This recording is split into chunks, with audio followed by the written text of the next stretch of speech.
Hello and welcome back to another day in the arena. It's me, it's CGB, and it's time for your Monday meta update following Mythic Championship 6, or as it will for here and ever be known, Mythic Championship Oko.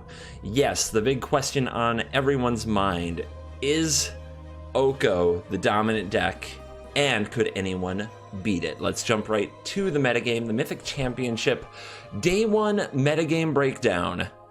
Sultai Food, 37% of the metagame. Simic Food, 19% of the metagame. Bant Food, 7% of the metagame. Then we jump into some others. Golgari Adventure, Team Rec, Jeskai Fires, taking little single-digit chunks, under 5% in this case. Sultai Sacrifice at 2.6% of the metagame is an Oko deck, just so you know. Then moving on down here, there's a 4-color Sacrifice. It is a deck with Oko in it as well. Deep in the other, there are a few decks with some Okos in the sideboard. True story. Leaving your meta percentage for Oko, the Thief of Crowns, at 69% of the field registered Oko, Thief of Crowns. Nice. But is it nice? The number one comment, dude, read the room.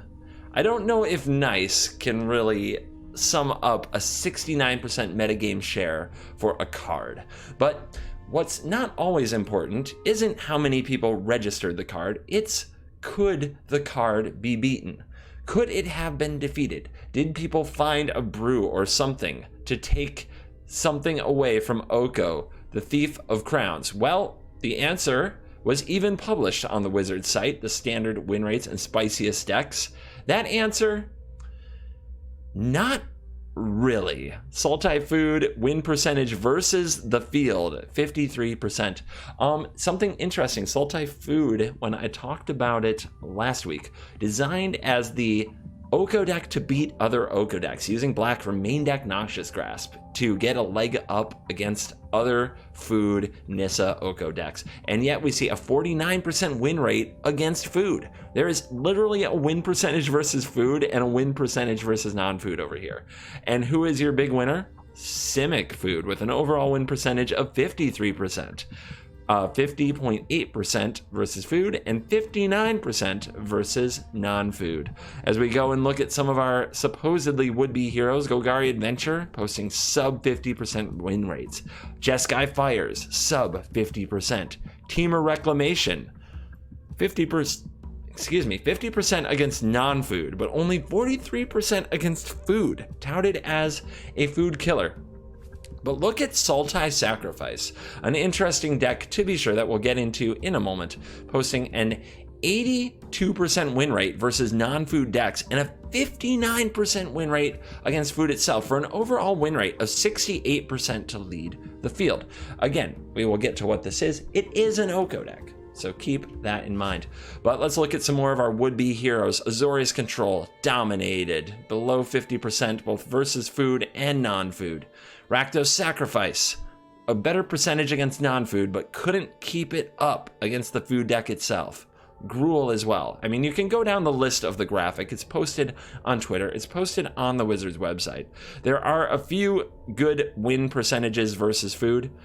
Where are they? 56% for Rakdos Knights, 56% for 4-color Food, 65% for Gruul Adventure, as played by Javier Dominguez, 75% for Teamer Planeswalkers, a 3-color deck that we've seen before. However, in the overall scheme of things, 70% win rate overall for Teamer Planeswalkers. Still, in the end, even with some of these higher win rates, Gruul Adventure, Simic Flash, putting up decent win rates in Standard, none were able to make the top 8. Remember, a Mythic Championship is 6 rounds of draft. 6 rounds of draft, 10 rounds of constructed, with the top 8 in constructed. Therefore, you still have to perform well in draft, even if you have a great record. So, when we go to our top 8, what do we see? Sultai Food, Simic Food, Selesnya Adventure, Simic Food, Golgari Adventure, Sultai Food, Simic Food. The Selesnya and Golgari Adventure decks by Eli Cassis and Andrew Canio, respectively, eliminated in the quarters, leaving it all up to Simic Food, and Sultai Food. And in the end, Paulo Vito Damarosa, easily one of the greatest players of all time, went up against Andre Strosky, having arguably the greatest year of anybody outside the MPL. I think that is for sure, but possibly the greatest year of all of them. And the championship trophy goes to, scroll to the top, my friends, Andre Strosky, one of the minds behind the Kethis combo deck that stole the MCQ out from under the competition, a top 4 finish at the beginning of the year at the Mythic Invitational. This guy has had an absolute monster of a year, and he's done it the hard way. He has qualified through the MCQ for Mythic Championships twice. You know how insane that is? I barely want to play those things because it seems like a crapshoot, but this guy proves again and again that Magic is also about hard work, and here he does it on tabletop and takes the title. And what was he playing? Simic Food. Simic Food, baby. We'll get into the deck lists of the top 8 in just a moment, but was the best Oko Thief of Crowns deck actually went to this Sultai deck, which, do we get a list? Sultai Sacrifice. Nope.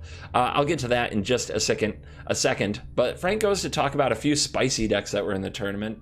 This is a Sultai Sacrifice deck, if you like Witch's Oven, and you like Cauldron Familiar, and you like Corvold, the Fey Cursed King. Somebody bravely sleeved up this beauty in the Mythic Championship. However, not the greatest performance. In fact, anything that you see here. But this deck in particular actually went 8-2 in Standard. I was thinking of the decks that come after this, so forgive me for a little verbal typo.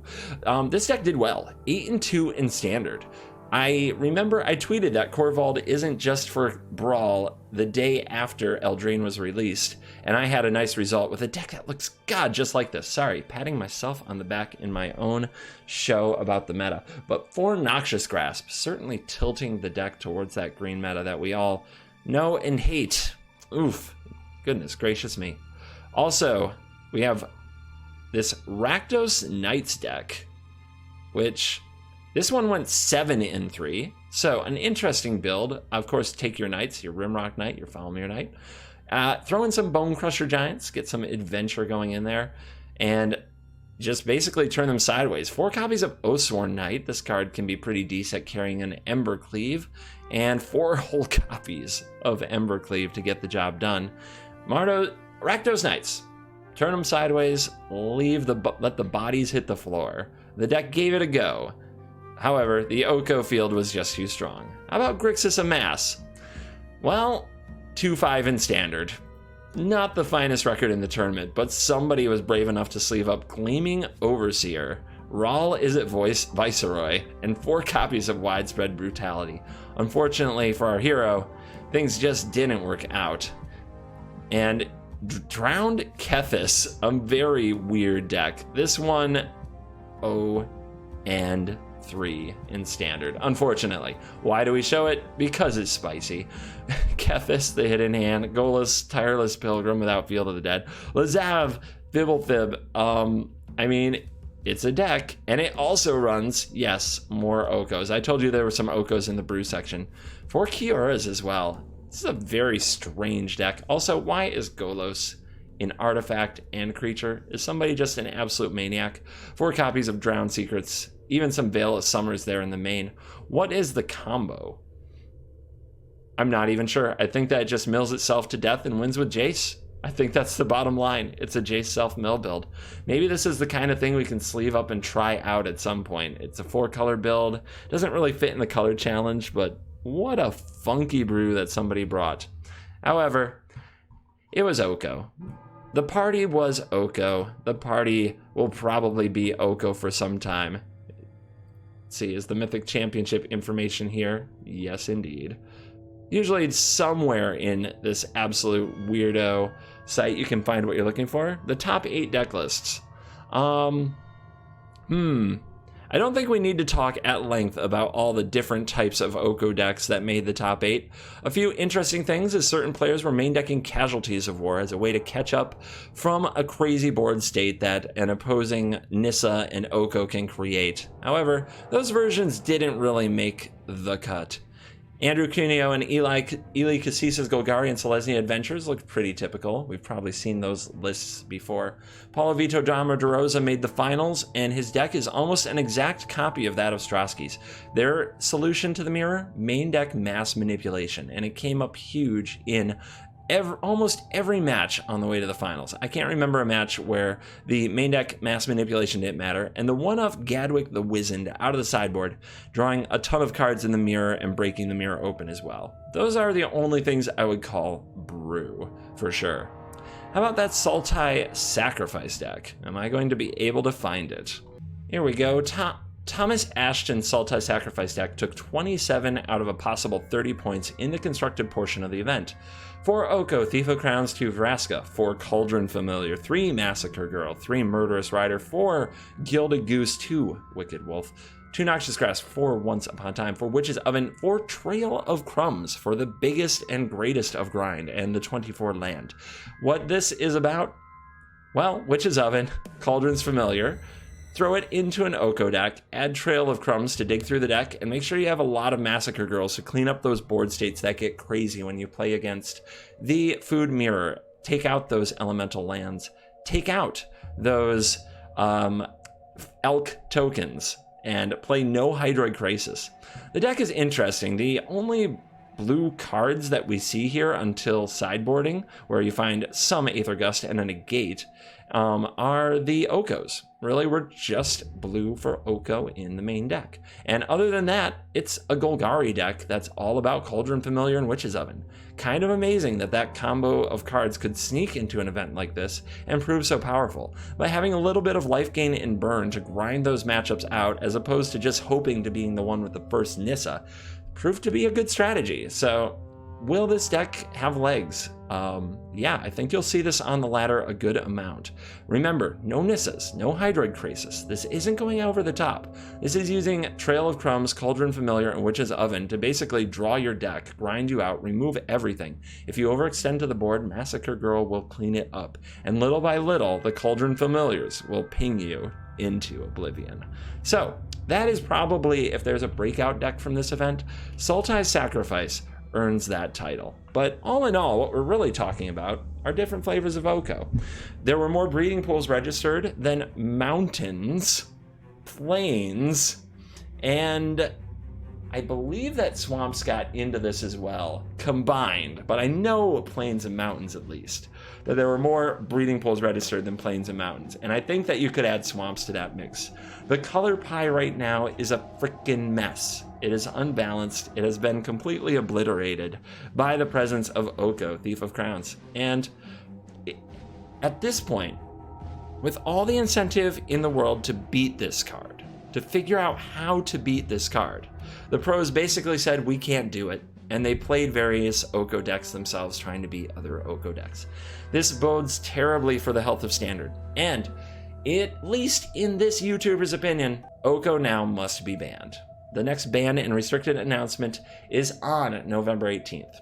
If they use the same tactic they used when they banned Field of the Dead, that means that Oko will most likely be banned on November 18th.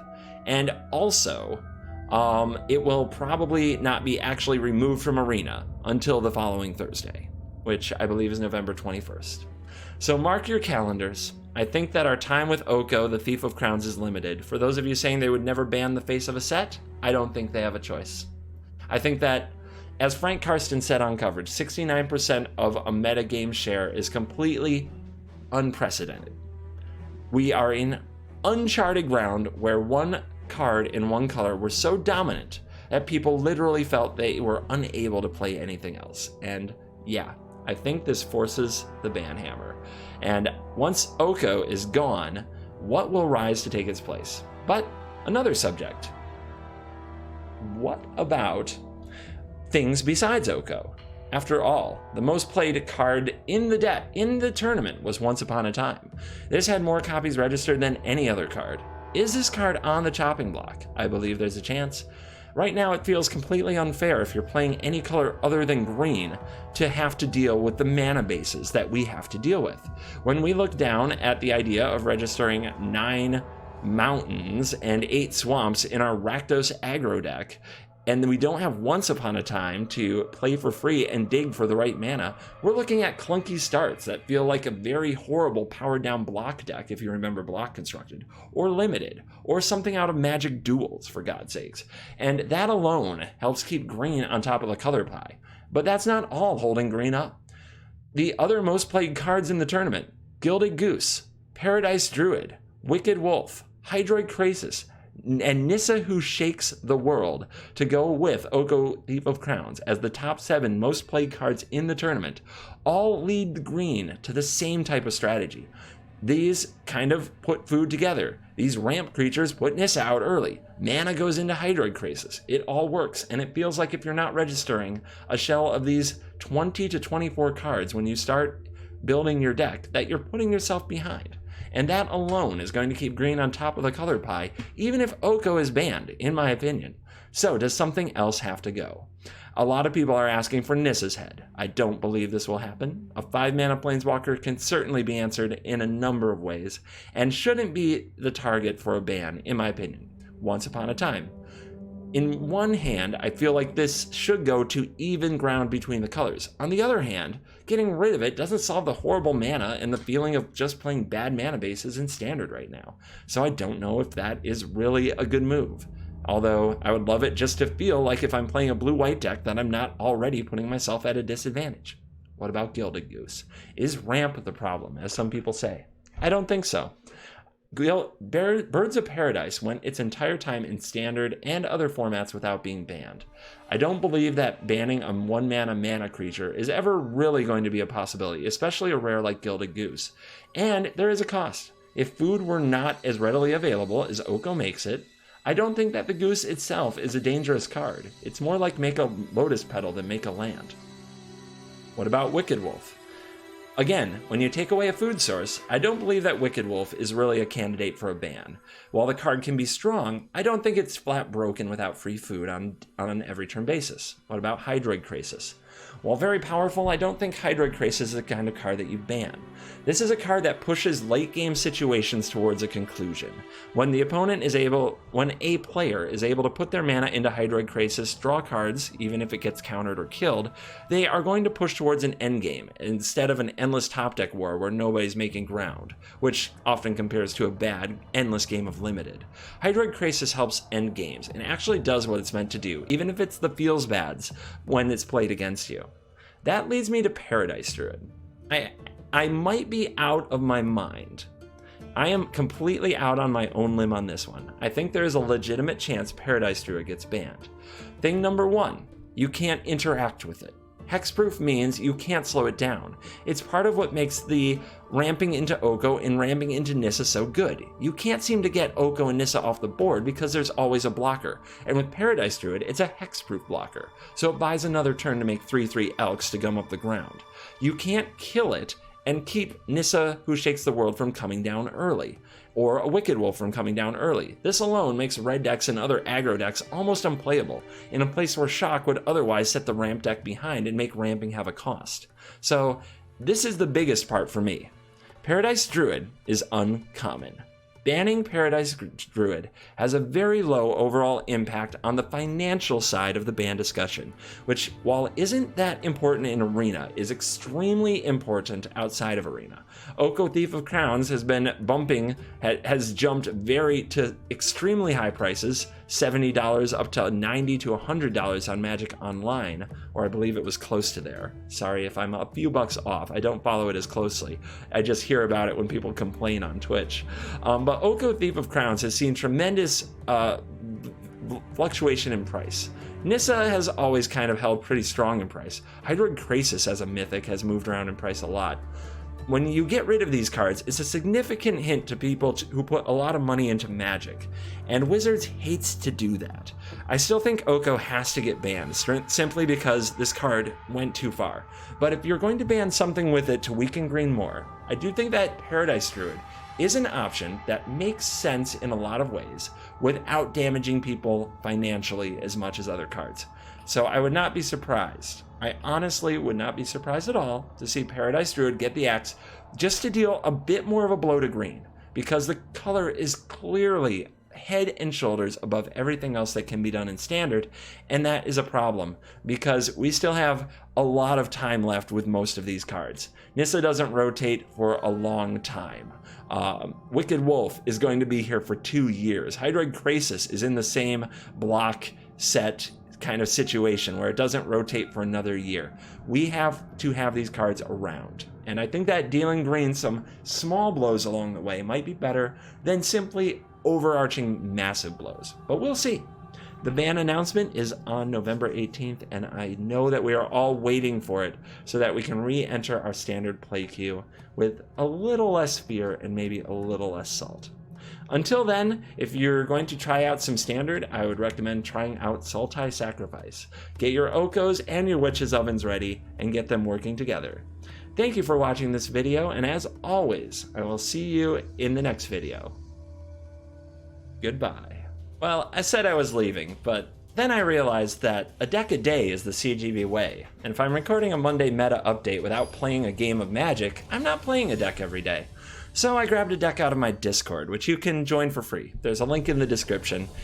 I have a deck section there. If you check it out and want to leave me a deck, maybe I'll play a game of it on Monday for you. So this is a Fires of Invention deck, a Fires of Invention Jund deck. One of my Patreons contributed it. Thank you, Qui-Gon Bowers. And the goose is indeed loose. Let's start the party. Our opponent's already dreading the turn 2 Oko. And man, I hate to disappoint him, but this deck marches to a different beat with Fires of Invention. We do need another land. As much as I love a good Gift of Paradise here, I think we just want to have a land so that we can play Fires next turn, and then... Is that enough for Bolas the next turn? Actually, no, we need 5 lands for this. This might get really tough, but yeah. I think we take land. So while the goose is ready to go, and this is black, and this is black, and this is blue, Fenlurker. Alright, feels bad, man. No!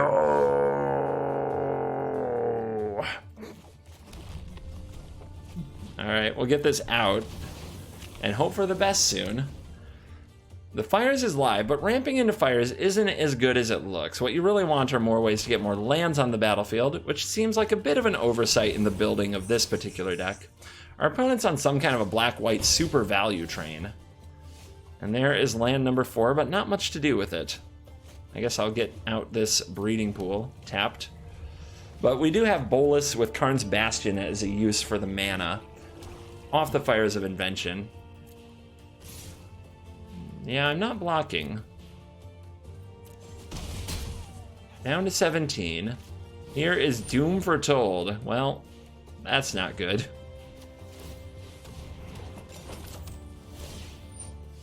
And behold, the combo is about to come together. Jungle Hollow. Alright, well, we'll pay the life. We'll play the Bolas for free. We'll plus it. I was trying to draw another permanent that I could play, and it looks like we got there. So let's start working on our opponent with Bolas.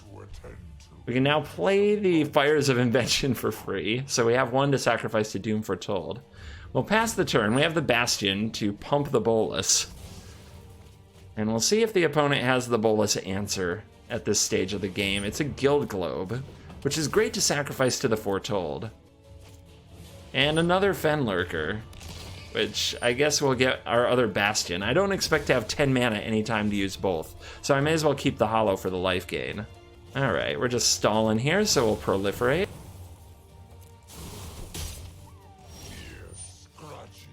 Alright, you can go. Draw. Make it juicy. Natural end. What a weird card, but it can blow up your own fires sometimes if that's what you want. We'll go ahead and plus here. Escape to the wilds. Now that's what we're looking for. So playing this for 0, look at my top 5. You may play an additional land. You may play them this turn or next turn. Here's number 1. Here's number 2. Easy choice. What do we want? Wolves? Yeah, let's have some wolves. We could have ultimated that turn, actually. How do I miss these things? But I do. Believe me, I do. All right, sacrifice something. Not the globe. Interesting choice. And here is a Scryland, Temple of Silence. The opponent is certainly already up against it, with a lot of things to be concerned with. And they're going to play another Clockwork Servant for the draw. This kind of almost mono-black Doom Foretold list seems to be playing fair. Well, Fires of Invention is not here to play fair with you. All right. Bye-bye, Fires. And now, with the Fires gone, we have a lot of shenanigans to get up to, but let's really look at this situation. We have the -6, which can be an emblem, and we have another -6, which can be an emblem. So here's what I'm gonna do, and you can tell me if it's cool.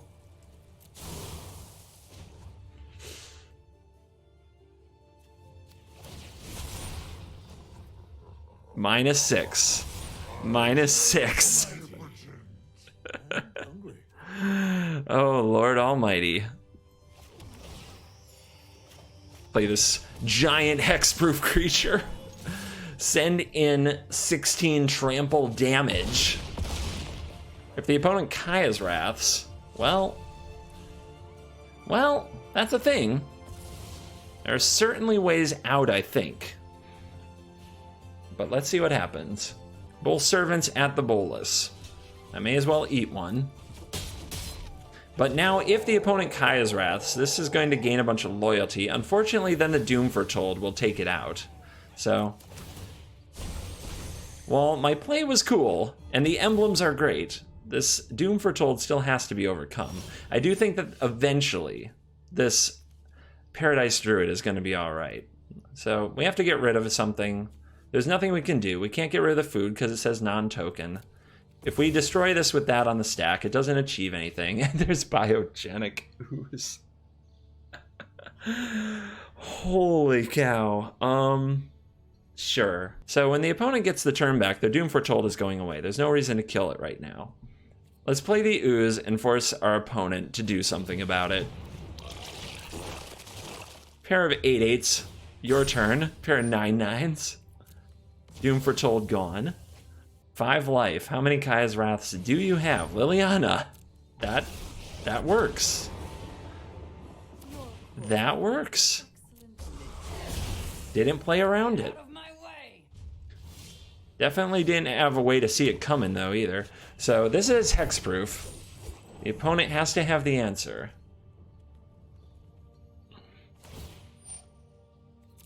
Or they have to have enough blockers to keep from dying. Sure. I mean, I can gain 3 life by blowing up my food, but there's no point.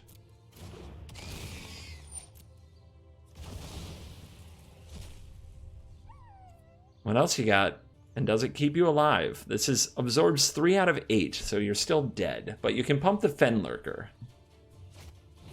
Oath of Kaya to my face, of course. All right. Can we draw something off the top? The opponent gets to draw cards off these. I may as well kill the Liliana. Or should I? I mean, it's just more cards. And this is a drain. Like, there's a lot wrong with this. I guess I just go face. I do think I might lose this. If the opponent can kill my Paradise Druid... Oh, yeah. A lot can go wrong. Don't think Karn's Bastion pumps this. It doesn't. Alright, the opponent gets to see a whole bunch of cards. Will it be enough to keep them alive?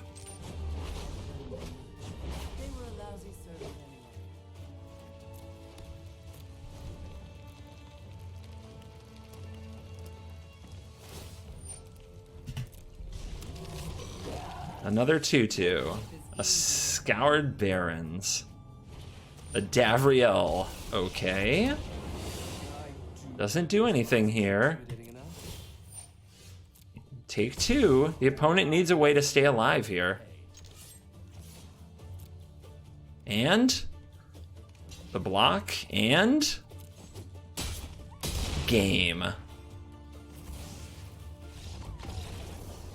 Jank, one-upped you this time. Thank you to Qui-Gon Bowers, my supporter on Patreon, for the deck list. If you want to possibly see your deck on a Monday update, please join my Discord, put your deck in the deck section. You can tag at CGB or at Covert Go Blue if you like. Let's crack a plaque on the way out the door. I wish you all a wonderful, wonderful week in Magic the Gathering. So, for reals this time, thank you for watching this video. As always, I will see you in the next video. Goodbye.